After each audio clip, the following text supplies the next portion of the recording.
All right, Rob. Big game tonight in the NBA, the Denver Nuggets and the Minnesota Timberwolves. Both teams fighting for that number one seed in the Western Conference. They're tied. They have the same exact record. So the winner obviously moves into first place in the conference. And I tell you what, for both teams, it would be huge to get that number one seed and home court advantage. But Denver, Rob, that altitude is real. And for them to get home court advantage again through the Western Conference playoffs would be huge. Last year, they were 6-3 on the road, which is good in the playoffs. But at home, they were 10-1. And so this is going to be a big-time game tonight. So we'll see who prevails. Karl Anthony Towns, who will be back for the Timberwolves in the next game or two. He'll get a game or two in the regular season before the playoffs start. He will not play tonight, though. But I say that, Rob, because there was a big game last night, too, kind of on the other end of the postseason rankings, if you will. But the L.A. Lakers hosted the Golden State Warriors, and the Warriors won 134-120. Anthony Davis did not play, but the loss, Rob, devastating for the L.A. Lakers. So now here's the deal. They're still technically in ninth, but you know how this works. The loss column is the one you want to look at. They're a half game ahead of the Warriors. Lakers are ninth seed, Warriors 10th seed. That's because they've played one extra game. And so they've won one more game, but they both have 35 losses. So the Lakers, Rob, no longer control their destiny for even the 10th seed. If Golden State wins out, they will be at least the 9th seed, and the Lakers will likely be the 10th seed. Sacramento is right there as well. And then the Lakers would have to win what, Chris? Win two playing games? So let's say Golden State finishes ninth. The Lakers finish 10th. The Lakers will have to go to Golden State, beat them in a one and done game. Right. And then if they win that, they'll play the loser of the 7-8 matchup, which right now is Phoenix and Sacramento. Wow. So here's the deal. Sacramento, now Malik Monk is out. That's gonna hurt them. He was looking like my sixth man of the year initially. But he's hurt now. So that could change things. But Rob, Sacramento has beaten the Lakers 8 of their last 9 matchups. Yeah, they own them. It's a matchup thing. Anthony Davis has never beaten Domantas Sabonis. It's a matchup, so right. That would be tough. And then the Suns, look, they got talent. They got Kevin Durant, Devin Booker, Bradley Beal. So the Lakers have to be, if it pans out this way, they will have to go to Golden State and win, and then go to Phoenix and win. That's a tall order, Rob. That's just to get to the playoffs. Or, I'm saying Phoenix, but it could be Phoenix or Sacramento. That's just to get to the playoffs. So, that was a devastating loss for them. And they are a pretty good team, and they've been playing good basketball. But to think that they could actually miss the whole postseason altogether is incredible. That would be. When you look at, Chris, that AD and LeBron were healthy all year for the most part. Like, that's the part that doesn't make any sense, does it? Yeah. The only thing to make out of it, obviously AD is playing great. He's in the running for Defensive Player of the Year. Chris, they won the play-in. Like, they've had some. Yeah, they did win the play-in. I think, Rob, and LeBron, look, he's playing fantastic for his age. And he's still playing like probably will make the All-NBA, one of the All-NBA teams. There's 3. But I've been saying it, you've been saying he's not playing as well as his numbers suggest. Right. The impact. And that's the difference. His numbers are essentially what they've been his entire career pretty much. But, yeah, the impact just isn't there. And LeBron is skilled enough, especially now that he's added the three-point shot, and smart enough Rob, to know how to score in this NBA. But, defensively, he's obviously not what he used to be. He doesn't, control the tempo of the game like he used to. And that's the only explanation to me. I think they have a nice cast of role players. A lot of people want to rip Darvin Ham, and I'm not saying he's Red Auerbach. But when they've played well, it's never Darvin Ham's, he never gets the credit, Rob, when they play well and win. No. But when they lose, everybody wants to kill him. They've been wanting to fire him all year after they won the in-season tournament. They hung a banner, and now all of a sudden he can't coach. Right. So all I'm saying is, which one is it, Chris? If that matters, and you're hanging a banner, and before the season's even over, he's out. Like, I just don't. I don't get it. And he might be out if they lose. If they don't get to the playoffs, the real playoffs, he might be out. There's no question about it. Now let's go to the other team, Rob, the Golden State Warriors. And I have said that the dynasty is over, and I don't think they'll win the championship. I don't think they'll get to the finals. But I will say this, Rob. I have amended my view of the Warriors. I think now, I thought before that their ceiling, I'm not picking them necessarily to get there, but their ceiling was the second round of the playoffs. Absolute ceiling. Now, I think their ceiling's the Western Conference Finals.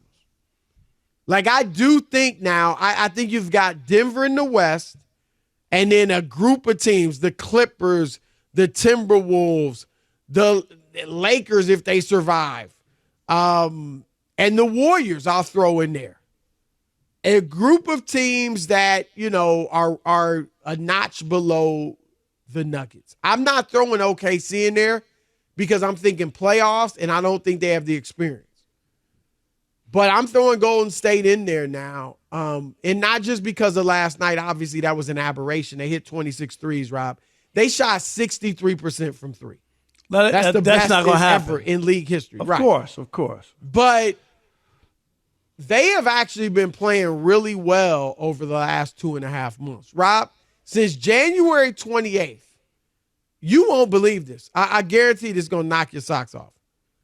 The Warriors have the fourth best record in the league since January 28th. Yeah, it doesn't feel like that. I was surprised, but 25-11, that's a 57-win pace. And Boston, Denver, I think, and I can't think of the other team, but three teams, I think Dallas maybe. Three teams have a better record than them over the last 2 months. And the kicker is Steph hasn't been playing typical Steph Curry basketball. He's only averaged 23 for like the last month and a half. Clay has found his groove again. The young players, Podziemski, Kuminga, Moses Moody, Gary Payton II, he's been around for, we know him on this team, but they have played well. Trace Jackson Davis, 6'9", is giving them somewhat of an inside presence, and he's athletic. And then Chris Paul runs that second unit. Like, they're dangerous. Again, I'm not a team I think can make the finals, but they are dangerous. And the thing is, Rob. Now let me ask you this real quick. I want to get your point on this. Yep. So last year, if I remember the matchup with the Lakers, they don't have the size and the length, Chris, to deal with Anthony Davis and the Lakers. So if they played in a game, wouldn't you give the advantage to the Lakers? I definitely think I'd give the advantage to the Lakers in a 7-game series. But not a one game? And I might pick them in a 1 game. But the thing is, the problem with the 1 game, Rob, is we know anything can happen. Right. We saw it last night. What if the Warriors get hot like that? And that's the thing. They are obviously a great shooting team. So they can, on any given night, go ballistic from 3. That's the problem with playing them. And that's the challenge that the Lakers face now. I mean, 2 one-and-done situations? Man, that's a lot. And I'm not saying you're right. I think with AD, it's a whole different animal. Golden State. I'm not So sure I I would pick pick the against Lakers. them. You know what I mean? Even though I hear you, because last year when they played the Lakers, they just seemed like they were outmanned. They didn't have enough. Now they've beaten them 3 out of 4 this year, but regular season doesn't always translate in that regard. And the one win the Lakers got was double overtime, I believe.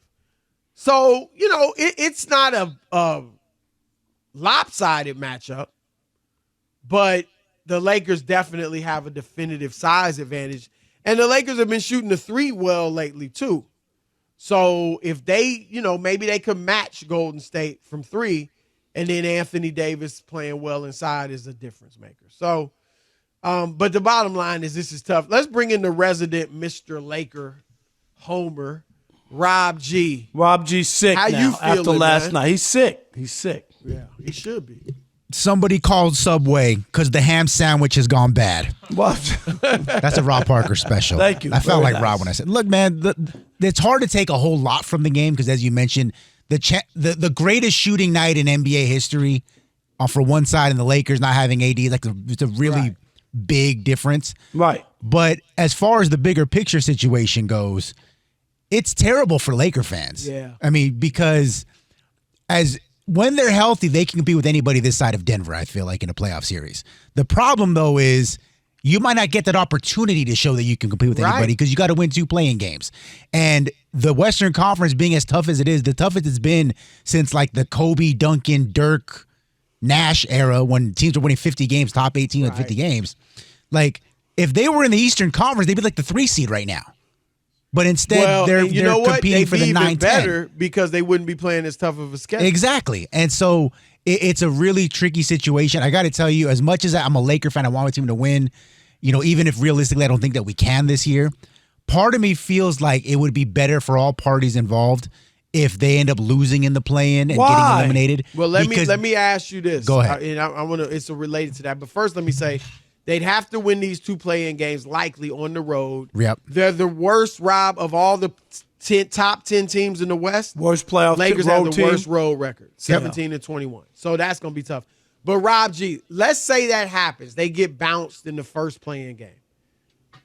And LeBron do you want to bring LeBron back? I don't think you have a choice. Because As you can't Laker bottom fan out or right running- now. You're not in a so position you to bottom okay. out. So Okay. That's all I wanted to ask you. Yeah, but the thing is, I'd almost rather them lose, if only because, and I'm not trying to, deflect blame from the Clutch Sports situation of all that. I understand that part of it, but Darvin Ham is the worst in-game coach I've ever seen. Okay. And that's including Luke Walton and Byron Worst? Scott and Wow. He just stands there with his hands in his pockets. Yesterday's game obviously was lost at 3-point line, but in the third quarter, they cut it down to 5 or 6. He trots out a lineup that's never played before. They end up going up by 17. He never once calls a timeout. Like, he just stands there watching the games. That's the biggest I see on Twitter all the time watching the game. Yeah, I mean, I'm sure About him not calling people kill timeouts, him. Chris. Yeah. About him not calling people. like not calling his timeouts. allegiance to, and this is stuff that was well reported in the Athletic. Remember, the Athletic had a report where they had 6 different sources. You guys have been in this game for a long time. If you have 2 sources, that's a lot. Wow. So they had 6 different people come up and tell him, like, look, man, Darvin Ham's playing favorites. He's not putting out the lineup that we had last year that made a run of the Western Finals. He wants to play Cam Reddish and Taurean Prince for whatever reason, and we're struggling. And that's stretched out for a month and a half, and that month and a half is ultimately could be the difference between them even making the playoffs at all or, not. Well, they've been playing well for the last, 3 months. But the West is that tough where they could, find themselves on the outside looking in when the playoffs begin.